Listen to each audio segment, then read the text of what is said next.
बिस्मिल्लाहिर्रहमानिर्रहीम। HB news के साथ हसन बेग। नाजरीन, आज के वीलाग में हम बुनियादी तौर पे एक इंटरेस्टिंग बात जो आज के हवाले से है वो ये है कि मौलाना साहब आज एक जलसा करने जा रहे हैं और अगला जलसा 9 मई को करेंगे।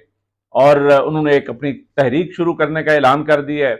और अली अमीन गंडापुर साहब कहते हैं कि उनको धांधली नहीं हुई है, उनके साथ कोई धोखा हुआ है, यानी उनके साथ कोई वादे वही थे एस्टेब्लिशमेंट के, वो पूरे नहीं हो सके। लेकिन इसके साथ जो इंपॉर्टेंट खबर है वो बुनियादी तौर पे ये है कि बिलावल भुट्टो जरदारी ने कहा है कि ये जो निजकारी की पॉलिसी है, प्राइवेटाइजेशन है, इसको खत्म किया जाए और इसकी बजाय पब्लिक प्राइवेट पार्टनरशिप होनी चाहिए, यानी पीपीपी मॉडल होना चाहिए। और ये मेरा ख्याल है सबसे बड़ा पॉलिसी बयान है बिलावल भुट्टो जरदारी का। और ये पहला वो इख्तलाफ है जो मेरा ख्याल है कोएलिशन गवर्नमेंट में होने जा रहा है। और इसका दूसरा मतलब ये है कि इसका सारा ये जो सेटअप या इख्तलाफात होंगे, इसका फ़ायदा किसको होने जा रहा है? मेरा ख्याल है ऑलरेडी एस्टेब्लिशमेंट और खान साहब के दरमियान, वो माने या ना माने, ये कमेटियां बनती रहेंगी, लेकिन ऑलरेडी इनके दरमियान एक जो मेन फ्रेम डील है या मेन फ्रेम एग्रीमेंट है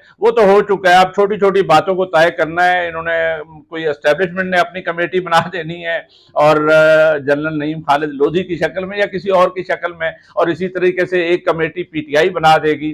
तो मेरा ख्याल है कि ये सारे रास्ते किधर जा रहे हैं? ये रास्ते बुनियादी तौर पे जा रहे हैं उस तरफ जहां पे अल्टीमेटली कोई मिड टर्म इलेक्शन होंगे। और खान साहब जो है, अगर खान साहब ने ये हुकूमत ना बनाई, दरमियान में किसी धोखे में ना आए, तो नेक्स्ट गवर्नमेंट बनाने जा रहे हैं। मेरा ख्याल है ये बहुत बड़ी खुशखबरी है पीटीआई वालों के लिए। और इस गवर्नमेंट के लिए सबसे बड़ी बदखबरी ये है कि उनके अपने कोएलिशन पार्टनर्स यानी पीपीपी जो है वो इख्तलाफ करने जा रही है इनकी प्राइवेटाइजेशन की पॉलिसी पे।